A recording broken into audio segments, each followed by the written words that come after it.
Awakened. A handheld trowel tugs the earth, probes, peels back years of ground down to cold yellow sand.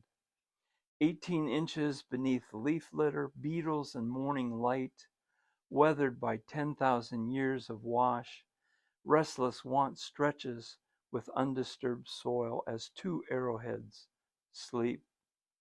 Side by side, these rocks share dreams with too many years to remember, but today they awaken. The seasoned hand of careful digger salts a gentle touch, and all will recall every hungry thought, each soft arousal. Flint laced with orange patina coats of blue and green rise as honored storytellers. He will hold them, and they will dance once again.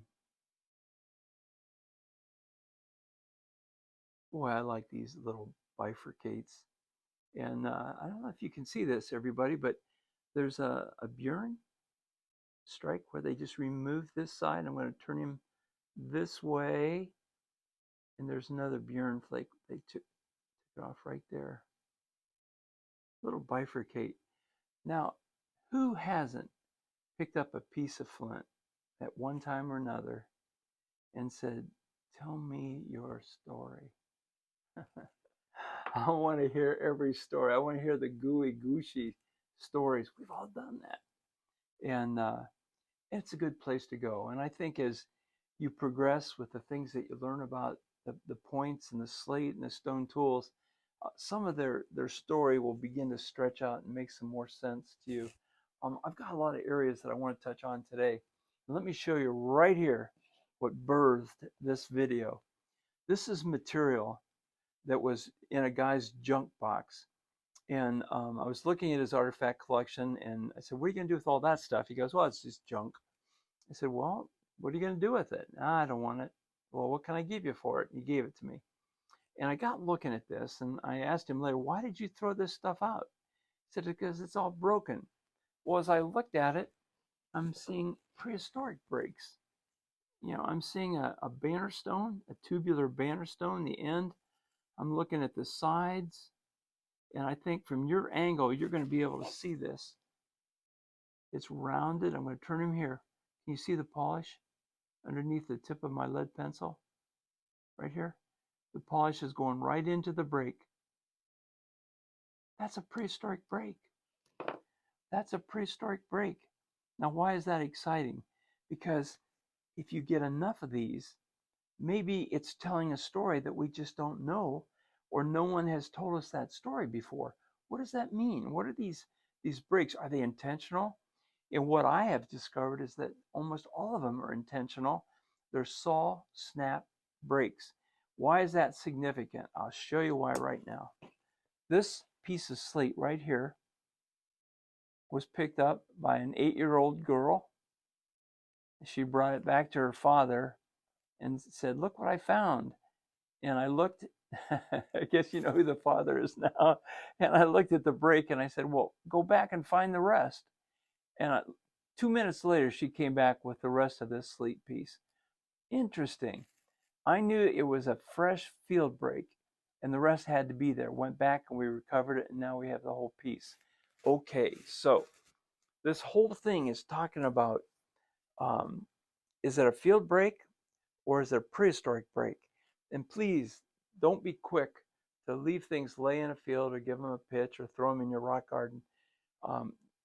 Let them speak their stories. Hang out with some of these videos, and maybe this will all make sense to you. Now I want to, it's kind of like a disclaimer. I'm not the final source. I'm just a source, and I'm sharing my opinions, my educated opinions. Some of them are going to be right. Some of them may not be right, and some of them may just be right there in the middle. Not sure. It could go either way, and that's good stuff. And that's what I want you to do. I want you to take what you got, push it, stretch it a little further, and grow with your love and your knowledge of archaeology. The other thing I wanted to encourage you to consider is getting 2 or 3 or 4 of you together and look at your broken stuff and just talk and compare, look at it, get other people's opinions, and suddenly a story is going to start coming out. I had mentioned that uh, build a library, and even with a slate, you got to build a library. And if you just want the very, very basics, you want a slate, a stone tool, and a arrowhead point book. 3 books, probably under $100. 3 books, you've got your backbone library started. And then the other thing, and this is this drives me nuts. People are saying, "Oh, look at this beautiful banner stone that I have," and then they'll send you a picture, and it comes like that, or they'll send you a picture, and it'll come like that. That's not helpful. This is helpful. So whenever you publish, whenever you send something to a journal, whenever you're sending emails and you want somebody to look at something, please try to put some frame of reference down there so they can get their feet on the ground with it. Okay, broken slate. You've seen this guy before. We're looking at 5 years apart, and it fits very nicely right there. You can see the lines, the concentric circles. But looky here. See that? That is a saw snap. They broke this. I'm going to turn him over. And they scored it on the underneath side, but the initial score and break was up here. Now that's important because I know this wasn't a field break, and I know I don't have to dig right there and maybe find this. With a prehistoric break, I may never find it, but that was the initial piece. And years later, the rest of it came out of the field. And here's another example. This is a type of butterfly banner stone with a repair hole right here. 2 different pieces, fresh field break. And the person that found this dug right there within less than a foot of where the one piece came up and just carefully went through the dirt and pulled out the second piece. It's important that you know if it's a field break or if it's a prehistoric. If it's a fresh field break, dig. I've told you to carry a little handheld trowel with you to probe and pop things out of the ground. And if you need to dig, you've got your trowel with you. You can quickly dig within 12 inches of where you found the one piece, and you're not going to have to go deep at all, maybe 6 inches. Just carefully go through it. And many people have retrieved these as a result of that. This piece, 2 pieces. Now this one was in the wall at the ancient dig site. There's 2 pieces, but there's going to be at least one more and one more piece. These came out of the wall. They were about a foot apart, but excuse me. I'm going to flip him so you can see that it goes together. Can you see it? On the broken line toward the top, follow the streaks in the slate, and you'll see that it goes from one over to the other, and we've got it, and this is the piece. But look, a lot is missing here, down here, and down here. And when you examine them, guess what? They're prehistoric breaks. These, another conundrum. We find these, people find these in the field, and it's like, look at these, they're broken. Gee whiz, the plow must have broke them. No, not at all. These are not plow breaks. These are prehistoric breaks. And some people say, oh, it's freezing and thawing. No, that's not it either. There's no way. The ice can move out the tube like this, and these are not going to pop from freezing and thawing. But yet they're broken. And when you take your time and you look at your edges, you will see that we have very true, straight edges on these. You're not going to get these with a field break. You're just not going to get them with a field break.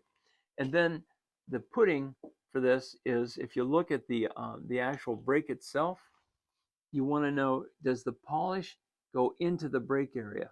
And on all 3 of these, there's polish moving from the break, or from the prehistoric side into the break, which means that they were still holding the piece after it broke. These are important things. These will help you find the rest of the story in the field. Okay, so basically I threw some things up here real quickly on my chart. We're talking mostly about broken slate right now. And the deal is, are they field breaks or are they prehistoric breaks? If they're field breaks, you've got to learn how to just stop, dig them. It is not going to be hard if it's a fresh field break to retrieve that other piece, or prehistoric. And then you're at God's mercy on that one. So here's some things that we look at. I look for patina. Patina, two types. You have the natural mineral extruding out of the piece for natural patina, and then you have patina that's oftentimes formed by fossilized flesh, meat, bone, vegetable, whatever. Here's a piece of slate. It's got some patina all over it. This is not extruded from the piece. This is material that mineral that formed on top of the slate. This was in a rock shelter. Okay, different kinds of patina. And what we're doing now is we're trying to discern, do I have a field break or do I have a plow break? Well, if you're in a rock shelter, it's obviously a prehistoric break. But look here, I'm going to turn him around. There's one of the break lines, and that's not razor blade, it's rounded. It's rounded. This occurred during the prehistoric time period. Okay? All right. Another slate piece with another type of patina. This is kind of the mineral extrusion, or it could be fossilized vegetation on it. And these are basically the three types of patina that you want to find. Now, why is that important? If I find a piece of slate, let's look at this just for example. If I pick up a piece of slate in the field, I want to look at the break. Now, this is cool because when you look at this guy, can you see right here? Right there. That's part of a saw line where they sawed and snapped. But when I look in here, if I see patina, I know that I'm dealing with a prehistoric piece. If the color, the oxidation here, is the exact same color as out here, then I know that I'm dealing with prehistoric. Now we have a conundrum here because this color is not the same color right here. So it's possible that this may be the result of a later break. Right now, I just don't know. I haven't totally examined this piece. I'll put him up here. So coming back to the board, the oxidation, if you have two different colors, the natural stone versus where the break is, two different colors, then you know that you're dealing with field. If it's the same color inside the break as it is on the actual slate piece, we're dealing with prehistoric. Again, field break or prehistoric break. If a plow or disc hits it, for example, if this gets hit with a plow or disc, you're going to get the initial hit mark, which oftentimes is a V right here where it hits like that. Okay? And then there's oftentimes some crushing. Now this one has just been laying in the field and it's not a plow break. This is a prehistoric break. And it's got something cool that we want to talk about. All right, straight line, clean snap. You're not going to get these straight line, clean snaps from a plow. When they hit, there's a little bit of crushing, and then the slate kind of does its own thing. It goes different directions when it breaks, kind of like flint. But if it's a straight line all the way across, take your time, get a hand lens out, look. Prehistoric. Is the break polished? When you look at that break line, we looked at one a minute ago. If it's polished, it's prehistoric. You probably are not going to find the other piece. If it is not polished and it's a fresh break, no patina on the inside of the rock, that's as fresh as it gets. Time to get your trowel and get busy. Broken slate, field break, or prehistoric. There's not many things that you need to remember, but if you put these in the back of your mind, put them down on your notebook, look at them. These things are going to tell you whether you want to get your trowel out and dig a little bit, or if the prehistoric people were doing something with it. Now, if they were doing something with it, we have a whole nother story. Why? Give an example. In a neighboring county, we have beautiful glacial moraines, and you can just see them wonderfully. Getting up on one of the glacial moraines in about half the county, three of us walking, maybe 150 broken slate pieces, and almost every one of them were sawed and snapped. What's going on? Let's look over here for a minute. We've got some slate right here, and these, we're getting back to the straight line right here. We're getting to a very near straight line right here. But now you can see this little ledge on the inside. To get that, that will not be there if it's a plow break. But if they score this slate a little bit on this side, a little bit on this side, and snap, they get this little ridge inside like this. Prehistoric breaks. And again, if I'm finding lots of these, then what is the story? This is a piece of slate, but look at this. It's polished all the way around. What is going on? So enjoy your walk, enjoy your pieces. Don't be quick to discard. Pick them up, look them over. We looked at this tubular banner stone right here, and the prehistoric outer part of the tube, and there's where they snapped and broke it, and there's polish. And that tells you it's prehistoric, okay? So I was looking through this pile of just things that they threw away. Another clean snap break. And with your hand lens, you'll be able to pick up areas where they scored it and then snapped it. Look at the difference. See the difference in color, oxidation, but at the breakage, you can see it's been polished right down into the polish right along here, okay? And then you're going to get some really weird stuff. Slate, just random slate, or is this a crude arrowhead shape with a base? Don't know. A little piece of slate again.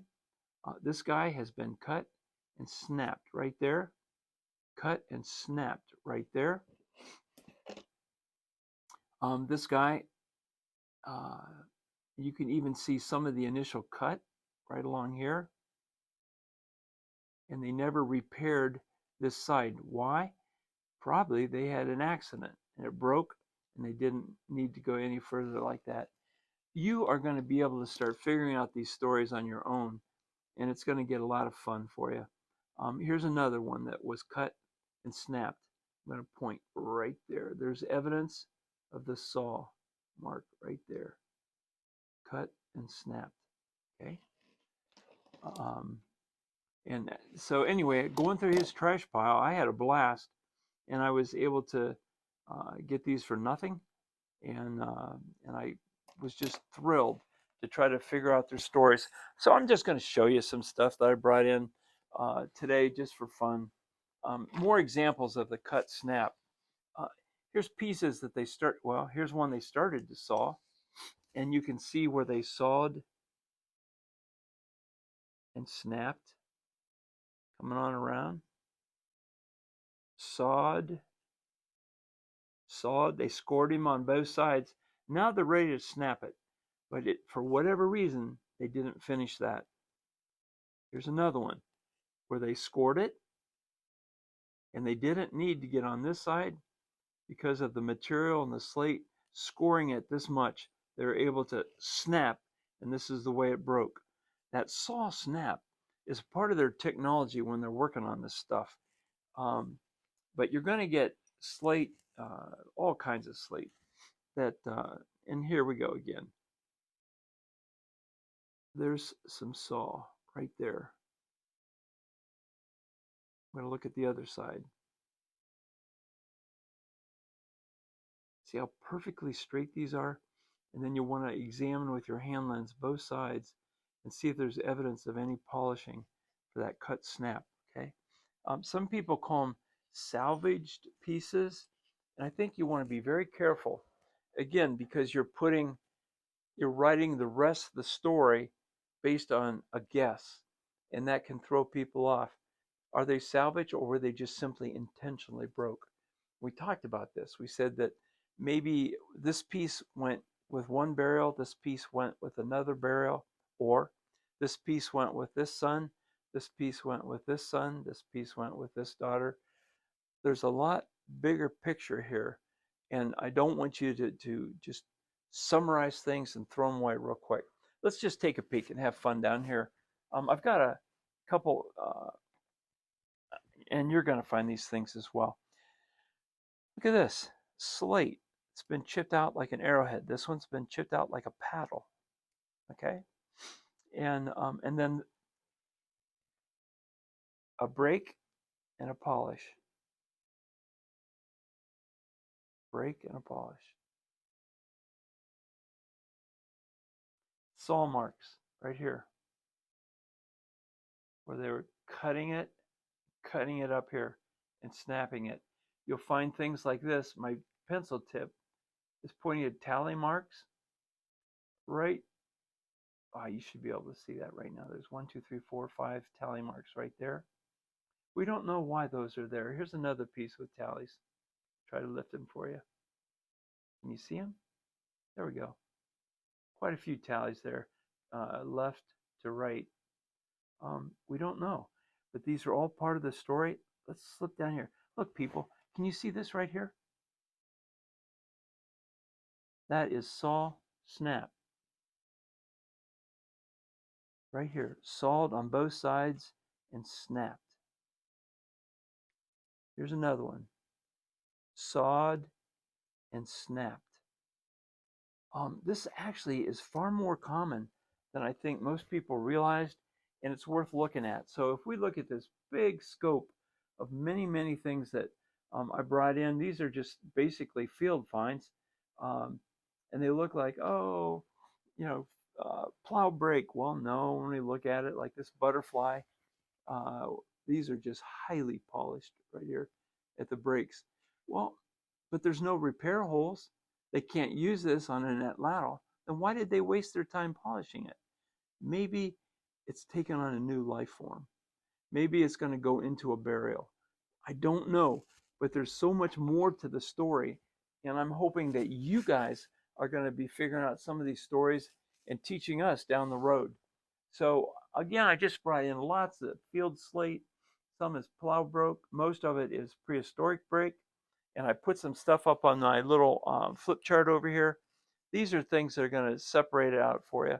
For me, I want to know if it's a field break. If it is, then I've got my trowel. I'm going to dig around and see if I can get the other piece.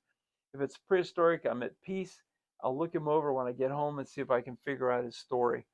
And if an 8-year-old girl or boy, this happened to be a girl, can go back, Dad says, well, go back and find the rest. And you know what? I just talked to her before I came tonight. She said, Dad, it was probably within 12 inches of where I found the big piece.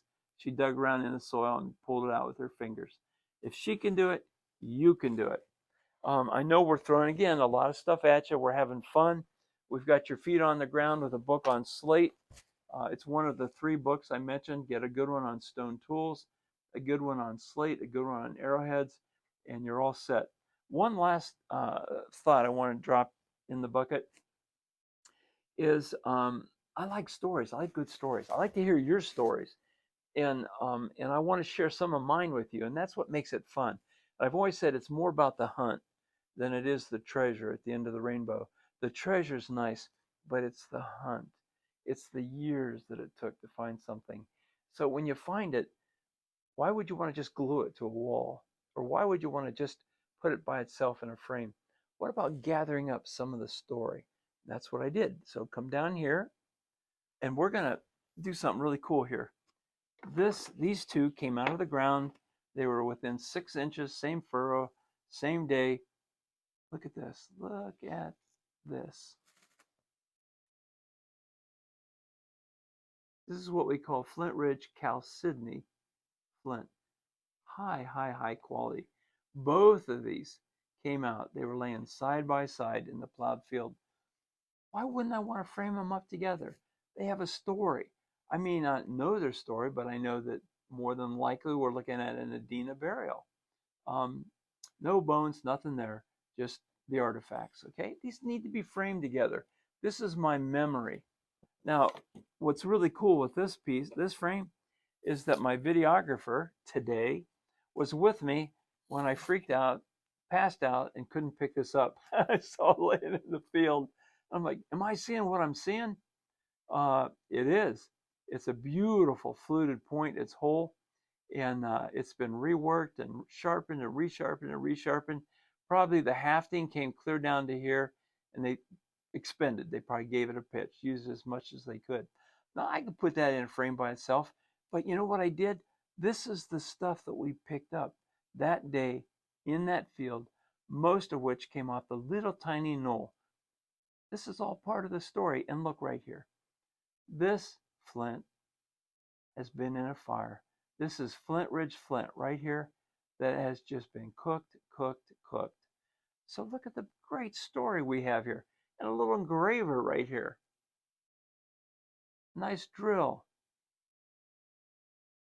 Uniface tools, biface tools.